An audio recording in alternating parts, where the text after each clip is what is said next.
Les Français, d'un Oui, point de vue sportif, sont meilleurs que les Américains. j'étais Donc sur là, le. c'est que ils vont te dire, je fais, vous avez rien à dire, c'est mon métier, je sais ce que je fais.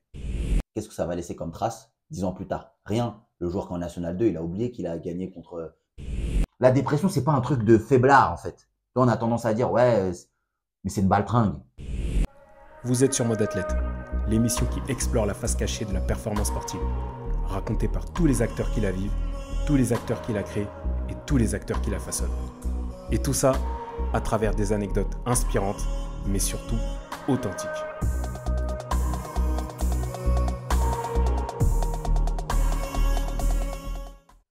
Bienvenue sur Mode Athlète. Aujourd'hui, je suis avec un invité qui va nous expliquer pas mal de choses sur le coaching, et sur la prise en charge de jeunes joueurs et de joueurs tout court même d'ailleurs. Un spécialiste en la matière que je ne présenterai pas parce que je vais les laisser se présenter. Eh bien, bonjour, je m'appelle Ben Mladjao, je suis éducateur sportif de formation dans diverses structures. Dans un premier temps, à mon compte. Et puis, depuis quelques années maintenant, je suis sur l'association La Chaîne, qui est spécialisée dans le développement individuel, que ce soit sur l'aspect santé ou sur l'aspect perfectionnement sportif. Et je suis également éducateur et dirigeant d'un club de futsal depuis un peu plus d'1 an maintenant sur la Normandie.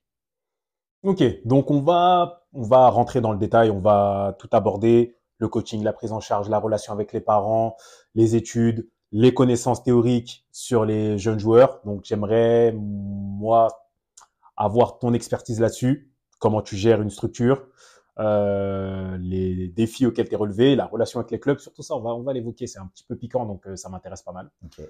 Juste avant, on va s'intéresser plus particulièrement à toi et du coup un petit peu à ton parcours. Euh, Deux questions. Question traditionnelle sur Mode Athlète. Première question, si tu avais choisi une autre discipline sportive, laquelle aurais-tu choisi? Ça, c'est une question auquel c'est une question visée, ça. J'aurais choisi l'athlétisme. En réalité, j'ai eu l'occasion de faire un choix à un moment donné entre le foot et l'athlé. Et j'ai choisi le football. Après, je sais pas si faut que je l'explique maintenant ou si il y a une question qui vient après derrière. Non, vas-y, développe. Alors, j'étais meilleur en athlétisme qu'en football. Je crois d'ailleurs que c'est toujours le cas, je pense.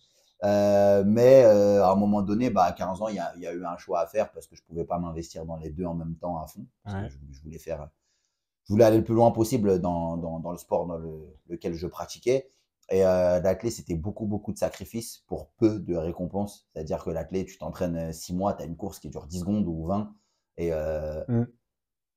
et c'est dur parce que tu travailles d'arrache-pied pour gagner un dixième ou un centième. Déjà, un dixième, c'est déjà beaucoup, mais un centième sur une distance.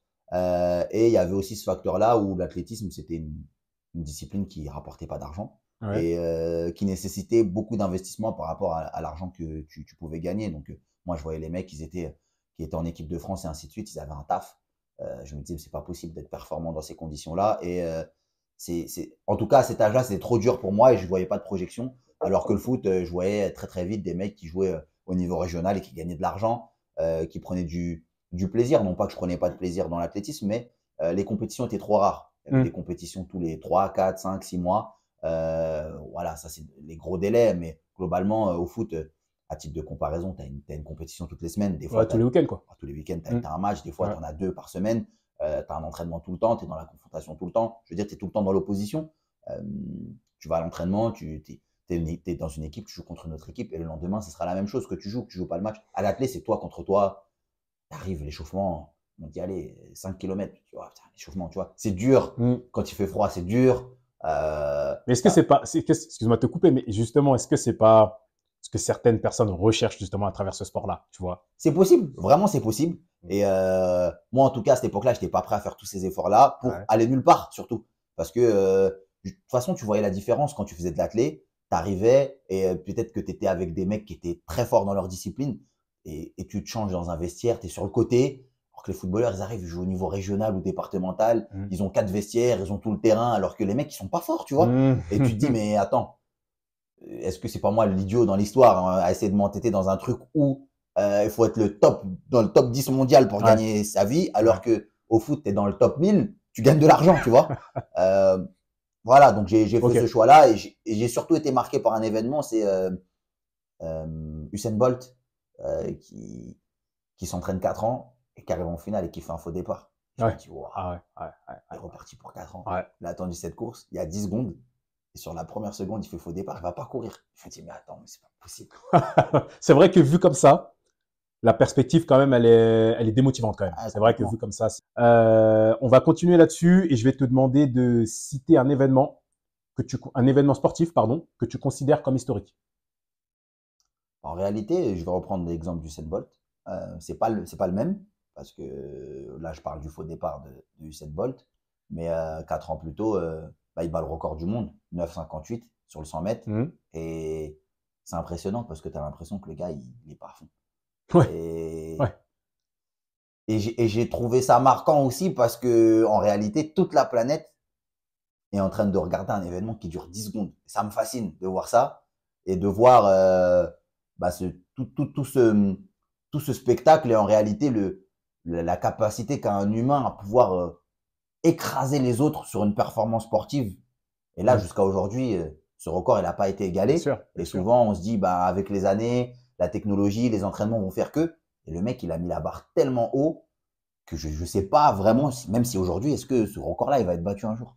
C'est ce qu'on se pose comme question, effectivement, avec les avancées techniques, le carbone dans les chaussures, les progrès en termes de préparation physique, etc. On se demande si ça va être évolué. Ok, c'est assez complet pour commencer. On rentre dans la première partie qui s'appelle Face au parcours. Mode athlète. Je vais te demander, tu as déjà quand même expliqué ce que tu faisais actuellement par rapport à la structure. D'où vient, enfin, qu'est-ce qui t'a orienté sur l'athlé? Parce que l'athlé, on bascule pas dans l'athlé comme ça. Qu'est-ce qui t'a orienté dans l'athlé? Bon, je vais pas te redemander ce qui t'a fait basculer dans le foot parce que tu viens d'expliquer, mais qu'est-ce qui t'a fait basculer déjà dans l'athlé dès petit? Bah, je pense parce que j'avais des facilités. Ok. Je courais vite. Depuis que je suis petit, je cours vite. Donc, c'était le truc à l'école, on fait des courses dans la cour de récré. Et puis, je battais tout le temps tout le monde, tu vois. Mm. Que ce soit avec les gens de mon âge ou avec les gens plus vieux. Et c'est ce qui te. Quand tu es à l'école, il y a toujours un truc qui fait que tu es populaire ou tu pas populaire. Il y en a, c'est parce qu'ils sont forts au foot. Il y en a, ils sont forts au tennis. Il y en a, ils sont beaux gosses. Il y en a, tu vois, il y a Mhm. plusieurs trucs. Mhm. Et moi, je courais vite. Donc, j'ai très vite été accepté par rapport aux personnes qui étaient plus grandes. Donc, j'avais des amis plus grands parce que je courais vite et que voilà, le sport C'est la loi fait du plus que. fort dans les cours d'école de toute façon. Exactement. Mm. C'est exactement ça. Et au final, quand tu te retrouves dans une discipline où bah, tu es bon, il n'y a plus d'âge. C'est-à-dire que je cours avec un mec, moi j'ai 6 ans, lui il en a 10. Si je cours plus vite que lui, ben, je deviens son copain, tu vois. Mm. Donc forcément, il y a ça. Après, il y a le fait que, d'un point de vue familial, mon père courait. Ok, Mon père était d'accord. militaire, donc il courait de par sa profession, mais il courait parce qu'il aimait ça. Ouais, Et ma sœur est en équipe de France d'athlée, ma grande sœur. ok. Donc, pour le coup, j'ai eu un environnement qui fait que bah, l'athlé, c'était quelque chose qui était quasiment normal, quoi. J'étais fort et j'avais mon père et ma sœur qui étaient, on va dire, des modèles de réussite dans ce sport-là, quoi. Mhm. Ok, oui, donc naturellement, tu t'es dirigé là-dessus. Exactement. Alors, on va faire un petit saut dans le temps, la bifurcation sur le football. Est-ce que tu peux brièvement nous expliquer un petit peu ton parcours en termes de football? Tu as choisi de t'arrêter assez tôt, mais j'ai pu comprendre que tu as fait quand même pas mal de petites choses. Alors, j'aimais pas le foot à la base, pour être honnête. C'était pas un sport que j'aimais parce que j'étais pas fort. Pour Mhm. le coup, l'athlé, j'aimais parce que j'étais fort et le foot un peu moins. Mais après, quand tu arrives au collège, bah, tout le monde joue au foot. Tout le monde joue au foot. On n'est plus au CM1, CM2 où on court dans la cour. Bah, là, tout le monde commence à jouer un petit peu au football. Et on en revient encore à ce truc-là de bah, t'es adolescent, il y a le regard des autres. Quoi qu'on en dise aujourd'hui, faut pas faire attention à ce que disent les gens, mais quand tu es un humain en construction, que tu es adolescent, Mhm. bah, tu fais attention au regard des autres, c'est inévitable. Donc le foot, c'était le truc. Et bah, comme j'avais des copains, tout le monde allait au foot et ainsi de suite. Et puis il y avait encore ce truc de courir vite. Donc dans la cour, bah, je poussais la balle, j'allais tout droit, puis j'arrivais à marquer des buts quand Mhm. même. Donc finalement, j'ai décidé d'aller au foot contre l'accord de mes parents, mais bon, ça pourrait faire l'objet d'une autre anecdote. Mais je me suis inscrit au foot, j'avais 12 ans. Donc, encore une fois, comme je te dis, je n'étais pas bon. Je tirais du pointu, je ne savais pas faire Ouais, un tir ah coup ouais. de pied, je n'étais vraiment pas bon du tout. Mais j'avais encore ce truc-là de quand je fais un truc dans le sport, j'ai envie d'être performant. Donc, pour le coup, j'ai rencontré les bonnes personnes qui m'ont appris les gestes, taper contre un mur avec la balle, le pied droit, le pied gauche. J'ai répété, répété, Tu as fait répété, les parce que gammes avant, après c'est OK. tout D'accord. seul, parce que j'avais pas envie d'être ridicule. Mhm. Et du coup, ça a plutôt bien fonctionné. Je me suis retrouvé en équipe départementale 2 ans plus tard, tu vois. C'est Euh, déjà une belle progression, hein, de ah, partir de rien du tout. de là où je partais, vraiment, Ouais. je suis parti avec. J'avais une paire en 42, alors je faisais du 39, tu vois. Pour te dire. Je partais très, très, très loin. Tu sais, j'avais aucune motricité. Aujourd'hui, moi, avec le recul, je me vois à 12 ans, je me dis, c'est qui lui, tu vois. Il est naze, tu vois. Ouais. Mais pour le coup, j'avais cette éthique de travail qui me permettait de, entre guillemets, moi, mes parents, ils voulaient pas que je fasse de foot. Donc, si je voulais continuer, il fallait que je sois un minimum bon. Sinon, mes parents, ils allaient m'enlever, en fait. Ils me disaient, tu nous fais perdre notre temps. J'étais obligé, j'avais pas le choix, tu vois. Et comme j'aimais ça, bah, pour le coup, je me suis orienté là-dessus. Après, j'ai fait l'équipe de Hauts-de-Seine. J'ai joué en région parisienne. J'ai joué à Meudon, dans le 92. Puis, je suis parti à Grenoble. J'ai fait l'école militaire à Grenoble. C'est encore une décision de mes parents. J'ai fait l'école militaire à Grenoble. Donc, j'ai pu jouer dans un club local là-bas dans le coin, Ouais. en parallèle de ce que je faisais. J'ai fait une année à Chambéry aussi en 19. Et puis, je suis fini par revenir sur la région parisienne avant de partir aux États-Unis.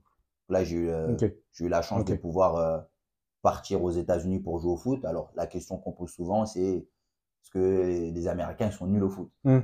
Ils sont pas nuls au foot. C'est la question que je vais te poser. Ils sont pas nuls au foot. C'est simplement que c'est pas un sport majeur là-bas. Ouais. C'est-à-dire que, évidemment, si tu compares, est-ce que les Américains, ils sont plus forts au foot qu'au basket? Non.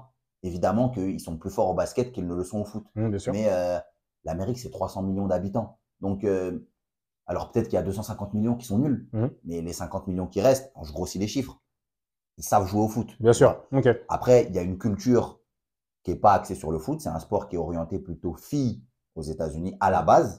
Mais aujourd'hui, c'est un sport qui commence à se masculiniser un peu. Hein. C'est bizarre de dire ça parce qu'on est en France et que c'est totalement l'inverse Non, bien sûr, je ici. comprends. Ouais. Mais aujourd'hui, le foot aux États-Unis, je veux dire, il y a des joueurs américains qui s'exportent. Je pense à Pulisic, Ouais, bien sûr. Ouais. l'équipe nationale des États-Unis, elle joue des Coupes du Monde, elle joue des Copa América, enfin, elle joue la Coupe continentale de ce côté-là.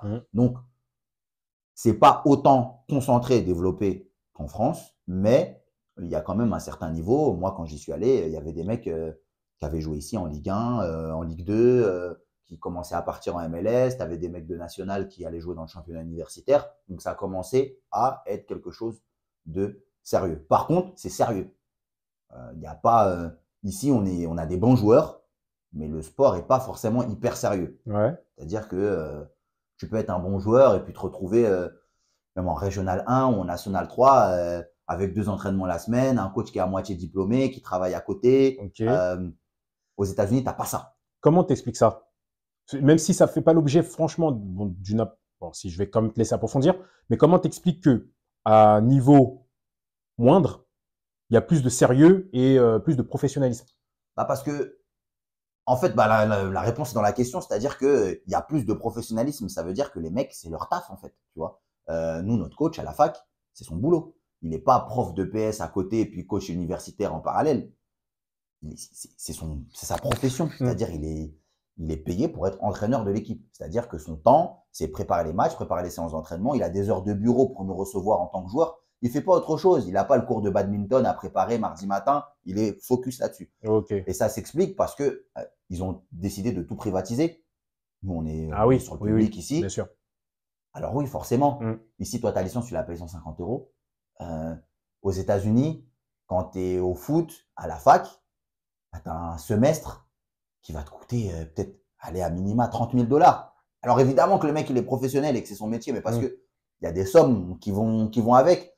Et en dehors de l'aspect universitaire, si tu veux faire du foot en mode loisir, supposons, tu n'as pas d'histoire de tu veux jouer les matchs amicaux, le championnat régional, de conférence ou départemental aux États-Unis, la licence, ça coûte 4 000 $. Oui, putain. OK. Tu vois, ah ouais. Même le mec qui est là, en amateur, c'est quand même son taf. Parce que il y a 4 000 euros, les mecs, ils sont pas là en train de se dire, donc, qui va conduire pour aller au déplacement? Il y a un minibus, il y a un truc. Ouais. Les mecs, ils ont leur kit. Mais les mecs, ils ont payé 4 000 balles Mais l'année. tu sais, je me permets de te couper parce que il y avait des critiques. Alors je sais plus comment s'appelle le président de la Ligue de football universitaire. Il avait fait une déclaration, il avait été interviewé par un média et on lui reprochait souvent la différence je dirais la différence de niveau et de sérieux entre la Ligue universitaire américaine et la Ligue universitaire française. Si vous ne devenez pas champion NBA, vous n'avez plus accès à rien du tout. C'est-à-dire qu'il n'y a pas de club en 3e division, en 4e, voire vétéran. Ça n'existe pas aux États-Unis. Par contre, c'est très très bien fait parce que vu que tous ces jeunes ont touché au sport toute leur vie et qu'ils n'y ont plus accès après, eh ben, ils deviennent des consommateurs du sport. Et quand on nous pose la question pourquoi nos salles sont vides et les leurs sont pleines, ben, je préfère garder notre modèle parce que ce modèle, si nos salles sont vides, c'est parce qu'il arrive très souvent que le club de première division de handball, quand il joue le samedi, les acteurs, ceux qui devraient regarder le sport soit à la télé, soit devant leur canapé, eux aussi sont dans une salle en train de faire du sport.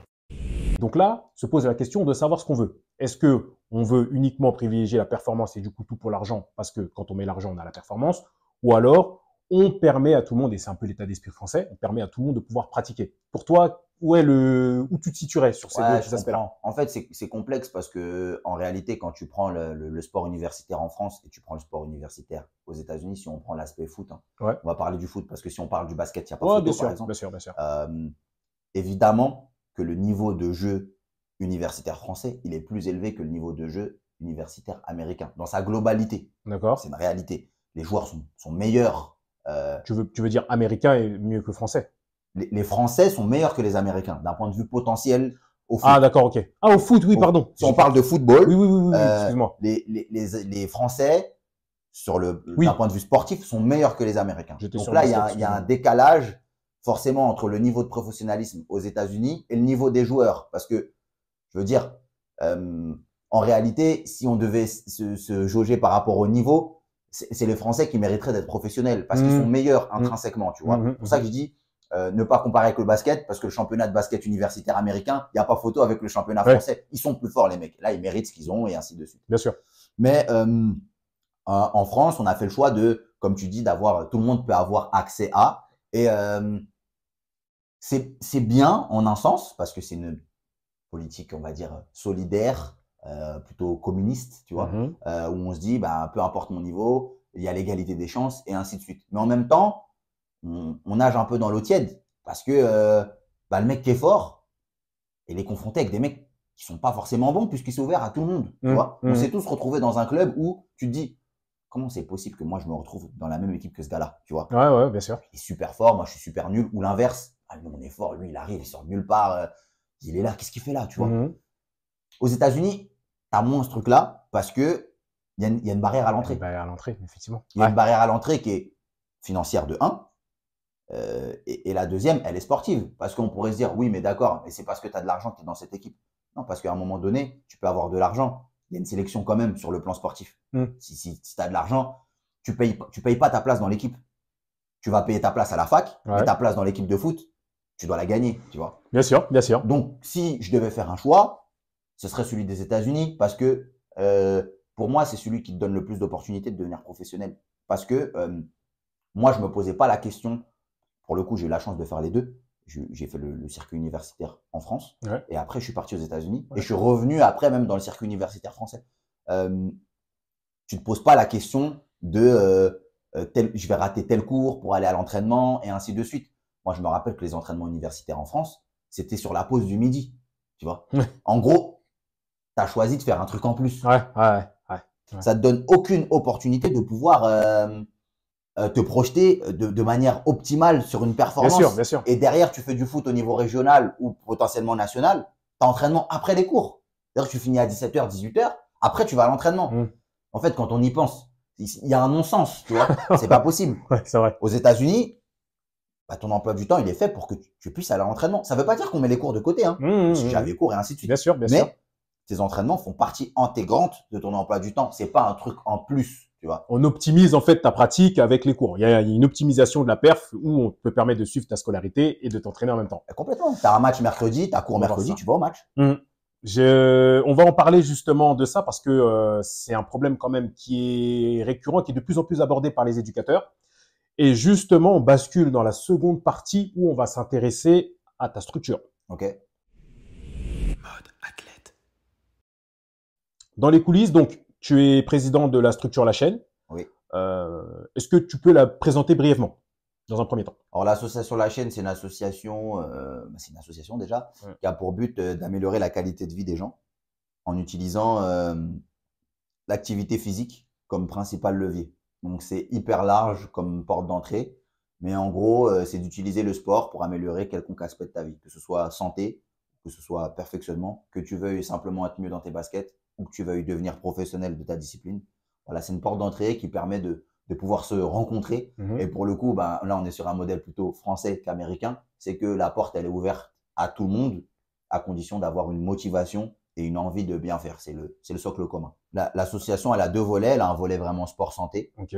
qui s'occupe de personnes sédentaires, en situation de maladie chronique, en situation d'affection de longue durée, des personnes qui utilisent le sport vraiment pour être en meilleure santé ou améliorer leur qualité de vie. Et on a un onglet qui est du perfectionnement sportif, où là, on va s'axer sur des sportifs déjà confirmés qui font du sport dans un club et qui sont à la recherche d'un supplément ou d'une spécialisation.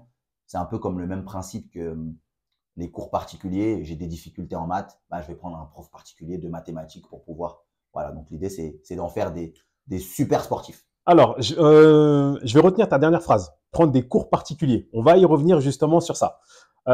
Juste, la première question justement que je vais te poser, c'est sur quels critères du coup tu te bases pour travailler avec un jeune, du coup avec un athlète qui arrive dans ta structure. Sur quels critères tu te bases? On a créé un outil qui s'appelle la séance diagnostic. La séance diagnostic, c'est le même principe qu'un contrôle technique de voiture, mais pour un athlète. Okay. Donc, c'est vachement imagé. Donc, l'idée, c'est que on va évaluer l'enfant sur trois aspects: l'aspect technique, l'aspect physique, l'aspect cognitif et mental, avec une limite sur l'aspect cognitif et mental parce qu'on n'a jamais fini de découvrir ce que peut cacher le cerveau d'une personne. Qui plus est, quand il évolue tout seul ou quand il évolue en collectivité, les choses peuvent changer. Ouais. Mais voilà, à partir de ce diagnostic établi, on va élaborer des objectifs d'apprentissage prioritaires par rapport à son âge, par rapport à ses problématiques et par rapport à ses objectifs. C'est-à-dire qu'on ne va pas formuler les mêmes objectifs d'apprentissage prioritaire pour un enfant qui est hyperactif et pour un enfant qui a un tempérament plutôt timide ou qui est extraverti. Ouais. Voilà, ça ne va pas être la même chose. Ils peuvent avoir 11 ans tous les deux, ils peuvent avoir le même objectif tous les deux à long terme, mais à court terme, aujourd'hui, j'ai un hyperactif et j'ai un enfant qui est timide. Tu vois, qu'est-ce qu'on répare en premier, entre guillemets? Si je reprends l'analogie de la voiture, est-ce que je commence par le moteur, je commence par les rétros? Est-ce que je commence par essayer de canaliser ou d'apprendre à gérer son hyperactivité? Ou est-ce que je commence par lui apprendre à jongler? Mais peut-être que lui apprendre à jongler, ça va peut-être l'aider sur son hyperactivité. Voilà, c'est d'essayer de trouver les ordres de passage. Et en fait, il n'y a aucune situation qui est similaire à l'autre, puisque chaque enfant que tu vas rencontrer va être différent dans son approche et dans son environnement global. Ok, je comprends bien la chose. Et du coup, ça demande quand même des moyens humains, des moyens financiers. Mais par rapport à ça, comment vous le mettez en place? Est-ce que les éducateurs sont rémunérés? Est-ce que c'est compliqué de travailler avec des éducateurs qu'on rémunère pas? Ou si on les rémunère, ça veut dire qu'ils sont plus sérieux? Enfin, je sais pas si tu me suis, mais dans le monde associatif… Je te suis complètement. Et du coup, c'est marrant dans la chronologie parce qu'on a parlé des États-Unis, on a parlé de l'Amérique. Ouais. Et en fait, on essaie d'apporter un peu d'Amérique dans un système français. En fait, l'idée, c'est ça. Parce que pour moi, le système américain, je l'aime bien. J'aime bien le système français aussi. Parce qu'en réalité, il est confortable, le système français. C'est pas cher, on va pas se mentir. Ça laisse la chance à tout le monde. Le système américain, il est vachement élitiste. Et si tu n'as pas eu la chance de naître dans un environnement ou d'avoir les bons supports tu pourras pas accéder. Parce que peut-être que tu te dis, oui, j'ai du talent, mais mes parents, ils crèvent de faim, donc je dois aller bosser, j'ai pas le temps. En fait, tu vois ce que je veux dire?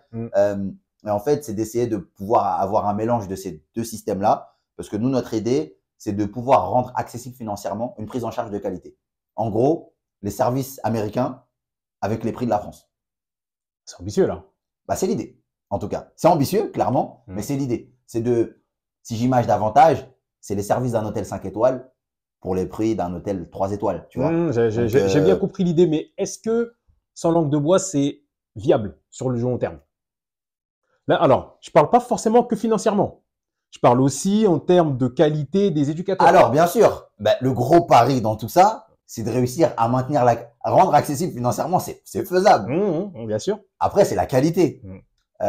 Comment tu vas mettre à disposition de la qualité à ce prix-là? On a la chance, justement, que sur le prisme associatif et qu'on est sur un projet qui, à mon avis, fait sens pour pas mal de gens. Aujourd'hui, l'idée, c'est de pouvoir avoir des supports financiers qui permettent de pouvoir rémunérer cette qualité. Parce qu'aujourd'hui, l'association elle a 3 ans d'existence. On fonctionne sur du bénévolat, en réalité. On fonctionne sur du bénévolat parce qu'il y a une vision, tu vois. Les éducateurs sont là, ils sont compétents, mais ils sont bénévoles, tu vois. C'est une réalité. Alors après, on trouve des petits moyens de récompenser. Ça peut être au travers d'équipements, ça peut être au travers d'un petit repas, ça peut être au travers d'aide et puis aussi de s'aider pour autre chose. C'est-à-dire que moi, j'ai un éducateur qui est avec moi, je vais peut-être l'aider à trouver du travail. Lui, il va m'aider à trouver un appartement. On va s'y retrouver un petit peu comme ça. Donc, on garde quand même cet aspect assez social pour pouvoir couvrir les aspects qu'on ne peut pas couvrir financièrement. Exactement. Mais après, comme tu dis, c'est pas viable sur le long terme parce que le point commun qu'on a tous, c'est qu'on est tous jeunes. Donc, forcément, tu as l'énergie et puis il y en a qui font encore des études, il y en a qui sont chez papa-maman, il y en a qui… Et puis, au fur et à mesure, tu vas commencer à grandir. Et puis, l'association, elle grandit avec. Donc, l'emploi du temps et les heures que tu pouvais dédier, que tu alloues, elles sont beaucoup plus larges aussi. Donc, forcément, qui dit que c'est plus large, dit que dans ton travail d'à côté, tu vas devoir prendre moins de temps, donc gagner moins d'argent. Forcément, c'est un équilibre à trouver. Donc maintenant, c'est viable à condition de trouver des financements publics, privés. Et c'est tout l'enjeu, en réalité, de tout ça, c'est de réussir à, finalement, inspirer du système américain, encore une fois, réussir à trouver des financeurs qui puissent permettre de garantir cette qualité sans pour autant que ce soit le pratiquant qui paye de sa poche. Débourse un peu plus.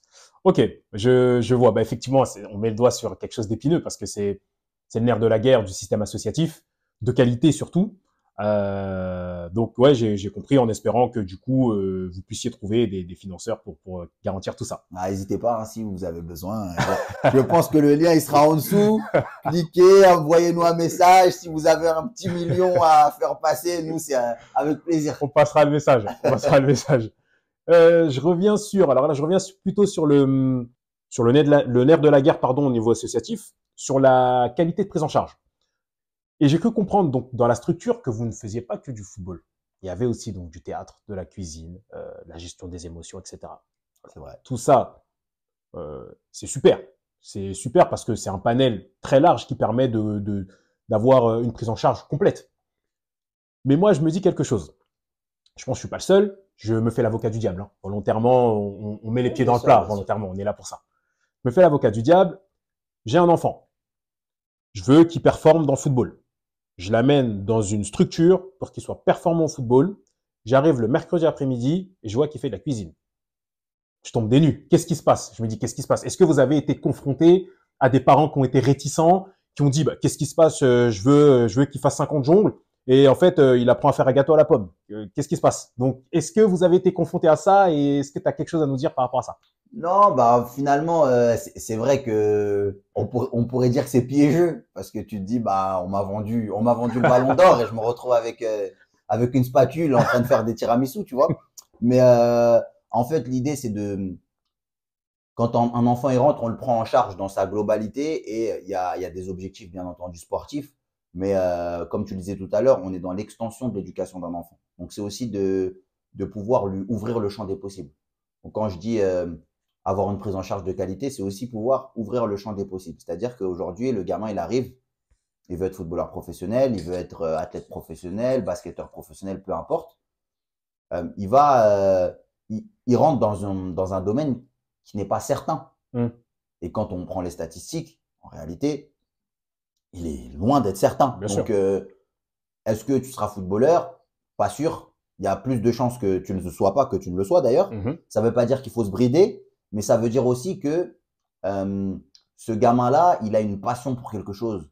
Et on a tendance ici, dans notre paradigme à nous, à se dire oui, c'est un footeux, oui, c'est un sportif, oui, il n'y a que le sport qui l'intéresse. Tu sais, au conseil de classe, oui, oui, bon, le prof de PS, on l'écoute pas trop, quoi, parce que oui, il est bon en sport. Mais en fin de compte, quand tu fais le point par rapport à la somme des élèves et des jeunes qu'il peut y avoir, il y a peu de jeunes qui ont une passion réelle pour quelque chose et qui ont une raison de se lever le matin. Et je trouve ça plutôt positif, plutôt que de le rabaisser au terme de oui, lui, il est bon qu'en sport. En fait, il a une appétence pour quelque chose. C'est le sport. Donc, en fait, c'est un levier de communication, c'est un levier d'apprentissage qui est infini parce que aujourd'hui, peut-être le prof de sport, il a plus de crédit aux yeux de l'élève que le prof de maths ou le prof d'histoire ou le prof de français ou même des fois que ses parents, tu vois, parce que il représente ce que le gamin cherche quand il se lève le matin, tu vois. Donc, nous, on a cette responsabilité aussi de se dire, OK, le gars, il a une passion pour ça. Nous, on incarne cette passion. Faut pas faire n'importe quoi avec. C'est-à-dire que si moi, je suis là dans foot, alors que je sais pertinemment qu'il a une chance sur deux, et j'ai gonflé les stats, de pas y arriver, ben, en fin de compte, ma responsabilité, je l'utilise à mauvais escient. Parce que je suis en train de dire aux parents, ramenez-le, vous inquiétez pas, il va réussir. Mais la réalité, c'est que ni lui, ni moi, on le sait s'il va réussir. On n'en sait rien du tout. Même s'il est talentueux. À 12, 13 ans, on a connu des joueurs qui sont très, très forts. Et ils n'ont pas été professionnels. Et inversement, des mecs qui n'auraient pas misé un copec, et hop, et tu les vois à la télé, tu te dis, mince, qu'est-ce qui s'est passé, tu vois. Donc, la réalité, c'est que on se sert de ce levier pour le sport, pour les aider à performer dans leur sport, mais également pour les faire grandir en tant qu'humains. Et moi, j'ai pas envie que ces gamins-là, quand ils arrivent à 18, 19 ans, et que malheureusement pour eux, ils sont pas devenus footballeurs professionnels, ils se disent, punaise, pendant 10 ans de ma vie, j'ai fait des jongles, j'ai fait des frappes, j'ai appris à me placer en 4-4-2, à prendre les espaces. Et là, dans la vie, ça me sert à rien, tu vois. À part reparler au bar PMU avec tes copains, quoi. Exactement. Tu auras développé des qualités, la persévérance et ainsi de suite. Mais en réalité, tu es en situation d'échec. Toi, tu as dédié 10 ans à un truc et au final, boum, bah, tu seras pas ce truc-là, en fait. Donc, c'est d'ouvrir le champ des possibles. Et quand on ouvre le champ des possibles, il y a toujours un lien avec le football. C'est-à-dire que tu parlais de l'atelier cuisine, par exemple. L'atelier cuisine, la pâtisserie, c'est le détail, c'est être méticuleux, c'est de la patience, c'est des qualités annexes que tu vas développer qui vont te servir dans ta pratique football parce que tu te développes en tant qu'humain. Mais quand tu vas jouer au foot, tu restes cet humain qui va jouer au foot. Bien sûr. Qui a développé d'autres choses dans d'autres domaines qui vont peut-être, aujourd'hui, j'ai un gamin, il a 13 ans, il sera peut-être pas footballeur, mais il sera peut-être pâtissier. Et peut-être qu'il aura appris ça sur sa route. Ok, justement, je rebondis sur ça. Deux choses. Je sais pas si tu as fait attention, il y a un jeune joueur là au LOSC, super bon milieu de terrain, il fait des super matchs en Ligue des Champions et le gars, il a 17 ans. Licence de mathématiques. Oui, j'ai vu. Tu vois qui c'est? Et justement, lui, il a expliqué que bah il a été bien éduqué, que ses parents lui ont gardé les pieds sur terre, ils lui ont dit qu'il faut qu'il soit toujours éveillé, donc grâce aux études et aux mathématiques. Et en plus, il associe, donc ça fait référence à ce que tu dis, il associe les mathématiques et la logique avec les problèmes tactiques qu'il y a sur le terrain. Il a dit comme le football se modernise et est de plus en plus tactique, j'aurai aussi besoin, ça va me servir aussi pour le terrain. Donc il a déjà fait cette association-là, ce que tu me dis par rapport à la cuisine et la patience, il crée des liens, etc. Exactement. Moi, j'aimerais savoir du coup comment les parents y réagissent par rapport à ce que vous proposez quand vous dites on va faire du théâtre, quand vous dites on va faire, je sais pas, comme la pâtisserie, etc. Comment les parents y réagissent? Est-ce qu'ils sont comme ce gamin du LOSC de 17 ans où on est oui, c'est vrai, il faut être éveillé, donc on développe d'autres compétences parce qu'il n'y a pas que le foot? Ou alors c'est une réticence en disant non, moi je sais que c'est entraînement H24 pour qu'ils deviennent pro, etc. Ah, les parents le prennent plutôt bien parce que à la base, on part d'un diagnostic. À partir du moment où tu es parti d'un diagnostic, tu as établi des failles, des qualités, des faiblesses et que tu es en adéquation avec ça. Parce que le diagnostic, il est fait. Après, les parents, ils sont libres de dire on travaille avec vous, on ne travaille pas avec vous. S'ils décident de travailler avec nous, c'est déjà qu'il y a un rapport de confiance qui s'est installé et qu'on peut y aller. Derrière, quand un gamin il a des problèmes sur la gestion de ses émotions et qu'on l'a établi sur le diagnostic, mais c'est établi, je veux dire, tous les week-ends, le papa et la maman, ils voient bien qu'il a un problème. Des fois, il y a du déni. Hein.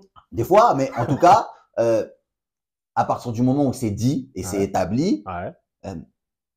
je veux dire, nous, on n'a jamais été confrontés au fait que le papa il dise non, non, tout va bien, ses émotions, il est OK avec ça. Non, parce que c'est des choses qui sont concrètement palpables, tu vois.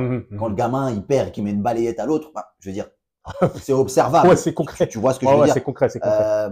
Après, il y a d'autres critères. Il y a comment il se comporte après. Est-ce qu'il fait la tête pendant 2 jours? Est-ce qu'il pète les plombs? Il y a pas mal de choses qui font que il y a les résultats scolaires. La gestion des émotions, ça peut intervenir sur le terrain, ça peut intervenir à la maison, ça peut intervenir à l'école. Tu vois, je te prends un problème concret, tu vois, sur la gestion des émotions. À partir du moment où c'est établi, quand on vous dit on va faire du théâtre pour apprendre à gérer les émotions, bah, en fait, tu ne peux que être d'accord, tu vois. Maintenant, tout est dans l'explication. C'est-à-dire si on prend les gamins, on dit aujourd'hui on fait du théâtre et qu'on n'explique pas aux parents, évidemment qu'il va y avoir de la réticence. À partir du moment où tu es en capacité de pouvoir justifier tout ce que tu fais et que tu es OK avec ça, il n'y a pas de souci. En fait, il ne faut pas tomber dans le… Et ça, c'est un problème qu'on rencontre souvent chez les éducateurs. C'est que ils vont te dire, je fais, vous avez rien à dire, c'est mon métier, je sais ce que je fais. Ouais. Tu vois? C'est la toute-puissance de l'enseignant, quoi. Exactement. Et il y a un peu, des fois aussi, ce truc-là chez certains médecins, ils vont te dire, écoutez, et vous n'êtes pas médecin, si je vous dis que c'est ça, c'est ça. Non, mais explique-moi, en fait. Tu vois ce que je veux dire? Toi, tu as fait médecine pendant 10 ans. Moi, je ne l'ai pas fait. Donc, si tu pouvais me vulgariser un petit peu le langage pour que je puisse comprendre quel médicament je mets dans ma bouche, qu'est-ce que ça va créer chez moi, et ainsi de suite, bah, peut-être que je vais pas prendre le cachet comme ça. Ouais. Tu vois, OK, je sais ce qui se passe, et ainsi de suite, les effets secondaires, et patati et patata. Et on a tendance à être un peu dans ce syndrome de supériorité en se disant, bah non, de toute façon, il va pas comprendre. Alors que si, le parent, il peut comprendre, mais il faut juste que tu lui donnes un langage qui soit accessible. Si tu lui parles en termes de neurosciences et ainsi de suite, évidemment, il n'a pas assisté à ton cours dans l'amphi de la fac. Mais si tu lui expliques que par tel chemin, on va faire un protocole de ça, de tant de séances, et on va voir ce que ça donne, et lui faire accepter aussi que ça peut ne pas marcher, en fait, oui, il n'y a aucune raison de refuser, il y quoi. a un dialogue. Et s'il refuse, bah, il refuse. Ouais. Mais il s'en va, en fait. Tu vois, parce que tu peux pas être dans l'hôpital, refuser le traitement Et rester. Enfin, je veux dire, tu t'en vas. Tu vois, c'est logique. Quoique, je te dis, il y en a qui le font, hein, qui refusent les traitements et qui restent. Mais bon, après là, c'est vrai qu'on est dans le conflit, donc effectivement, on a déjà dépassé le problème. En soi, tu nous fais pas confiance. Et on n'a pas de solution à t'apporter. Et ça, il faut être en capacité de le reconnaître. Des fois aussi, on peut se tromper. Tu vois, le gamin, il arrive. Comme je dis souvent aux parents quand ils nous contactent avec les enfants et ainsi de suite, est-ce que notre enfant il peut intégrer votre programme de suivi? Bah, on verra après le diagnostic. Oui, non, mais parce que vous faites des sélections. Il n'y a pas que nous qui faisons une sélection. L'enfant, il sélectionne aussi. C'est-à-dire que peut-être que nous, on n'est pas en capacité de pouvoir gérer cet enfant. Peut-être que le contact avec cet enfant, il passe pas avec nous. Et il faut être en capacité de reconnaître que je ne suis pas la bonne personne. C'est quand même une démarche quand même du milieu. Enfin, c'est assez humble, hein, parce que c'est pas tous les. Aujourd'hui, et on en parlera du coup des problèmes des éducateurs. C'est pas tous les éducateurs. Alors, je vous dis pas ça, je dis pas ça parce que c'est cette structure-là en particulier. Pour le coup, j'en connais plein où l'éducateur, c'est lui qui sait s'il y a un problème, c'est forcément l'enfant. Ça ne peut pas être. Bah, la relation ne passe pas parce que le courant ne passe pas, parce que le petit, bah, il accroche pas sur certaines choses. Donc, il y a peu de remise en question sur ce volet-là.